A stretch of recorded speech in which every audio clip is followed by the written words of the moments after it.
One of the things on our list of things to do is do something about this god-awful hood scoop. Um, it really just stuck up there in the middle of the hood. I didn't like it. I've looked around and tried to find something else to go on there and can't really find anything that I like. And one of the problems is that thing sticks up out of the hood there pretty far, so we need something at least 3.5 to 4 inches high. Having said that, got to throw that in there. The original scoop was 6 or more inches high, so what we've done is gone around and cut about 2 inches off the bottom of the thing, and we'll get rid of that. And now what we're trying to do is fit the scoop to the contour of the hood. It's just fiberglass, so we're just working around with our sander and trying to get it to fit reasonably secure. And then what we'll do is bond some studs to the inside of it, and hopefully it'll be okay. It looks a little better. It's sort of patterned after the Boss 429 scoop, but not really. They had some slope to them, and we really can't do that with this. We are going to have to weld up the 10,000 holes that were drilled in the hood to mount the other one. I don't know what the guy was thinking, but that's okay. Everybody thinks something different. The biggest thing now is to get it to fit the profile of the hood. You just got to go along here and just slowly but surely sand this edge to meet the curvature of the hood to get it to sit nice and tight. I don't need it to look like it's part of the hood. I mean, it's obviously not. It's bolted on there, so as long as we can bolt it down and it don't fly off and doesn't have any big gaps anywhere, we'll be a happy camper.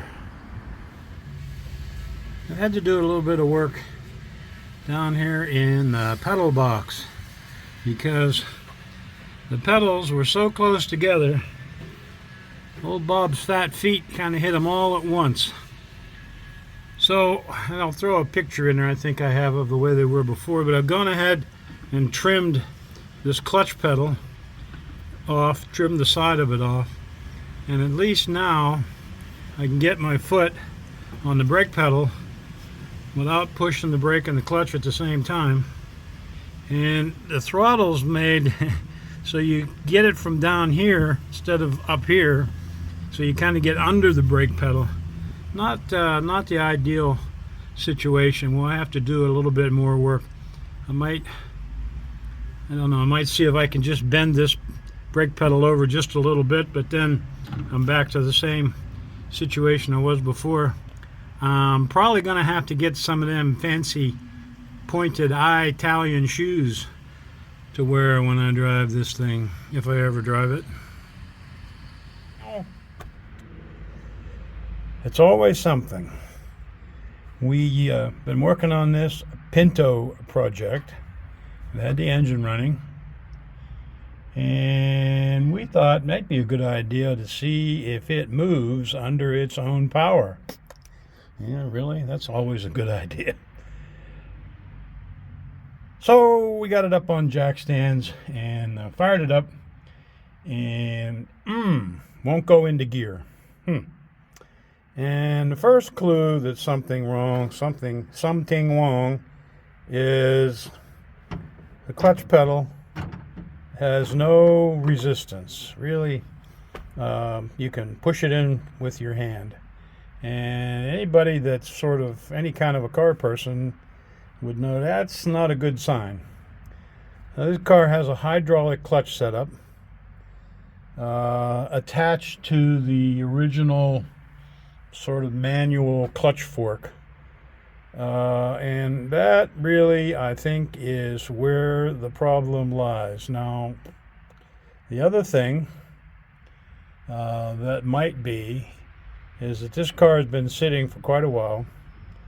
It's got a new clutch in it, pressure plate, all that. And it might be that the clutch disc is stuck to the flywheel or the pressure plate. That can certainly happen when vehicles sit for a long time. We did try to depress the clutch pedal and start the thing actually in gear and get the rear wheels going pretty good clip and stomp on the brakes. Hopefully that would have broken the clutch loose if it was stuck, and no joy. So what we've done now, and where I think the problem really is, and I was almost to the point of pulling the motor and trans out of the thing completely and starting all over. I think what's happening is we're not getting enough travel from our clutch slave cylinder to move the fork far enough to disengage the clutch.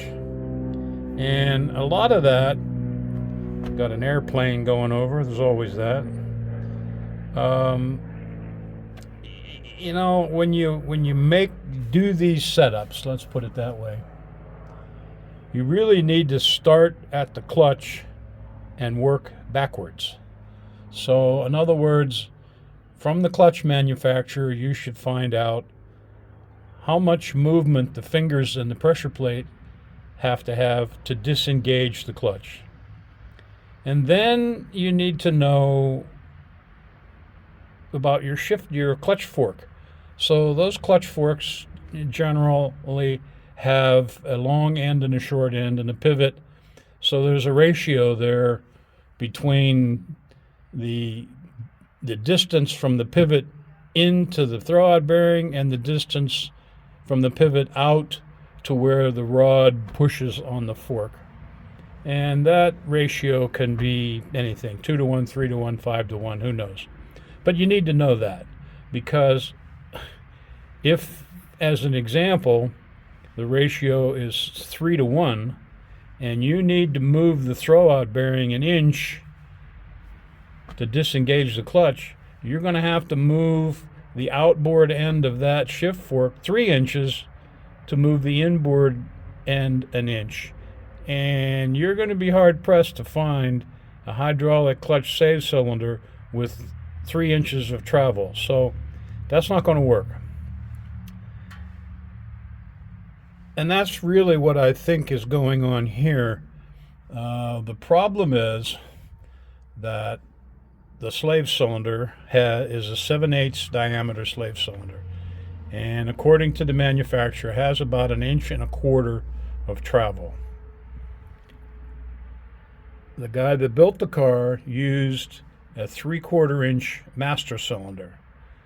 And the problem with that is that it does not move enough volume of fluid to move the 7/8 master cylinder the full 1.25 inches.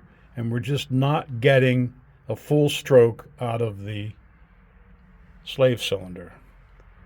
So what I've done is taken the adjustment rod and made it as long as I possibly could. And what that amounts to is that I have the throwout bearing not only up against the fingers of the clutch, but partially depressing the clutch all the time. Now that's not good. You can't drive the car that way. But what I want to do is see if I can, technically what I'm trying to do is mechanically depress the clutch to see if the clutch is stuck or if I can move the fork far enough to actually release the clutch. So we've done that adjustment, and what we're going to have to do now is fire the thing up and see what happens. I will say that my clutch pedal has not as much free travel as it did before, and then starts to get heavy. So something has changed. The other part of this equation since we're talking about that, is the clutch pedal ratio. Now, this particular clutch pedal has a 7-to-1 ratio. And what that means is that you've got to have a lot of swing on this pedal to get a full stroke out of your master cylinder. So these are all things, guys go online and they order this part and order that part and put it all together and it doesn't work and they don't understand why. Well, there's a relationship between all of these components that has to be right in order to get the things to work. So it may have been better to have a clutch pedal with a 5-to-1 ratio than a 7-to-1 ratio. And it's probably better to have a 1-inch master cylinder than a 3/4-inch master cylinder, so that you can get full effort to the slave cylinder and hopefully move the throwout bearing far enough to disengage the clutch. But we'll get the thing to run here and see what our little test shows.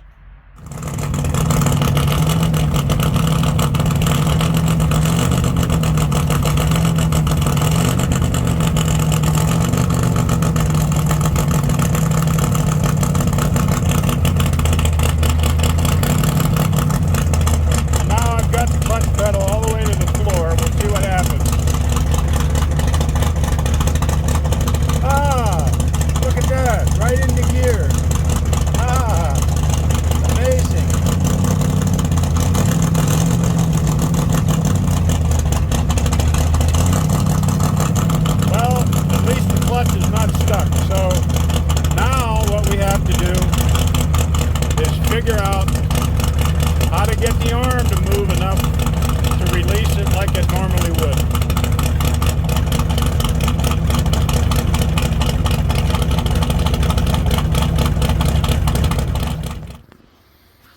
Well, Bob says, every solution creates a problem. In this case, we put our 6-degree axle shims in to get the pinion pointed in the right direction, and in doing so we lowered the car. Putting those shims in between the axle housing and the spring is the same as putting lowering blocks in. So now tires hitting the fender, and we had the wheels going around and we managed to cut a little groove there in the edge of the tire. So now we're going to have to figure out how to fix that. Back in the day, we folded the lip up inside the quarter panel there to give some more clearance. The other thing we might be able to do, there again, every solution creates a problem. Put a little longer shackle in the back. That would raise the car up a little bit, but that will also change the pinion angle again. So, this is an interesting combination of events. You really got to think things through.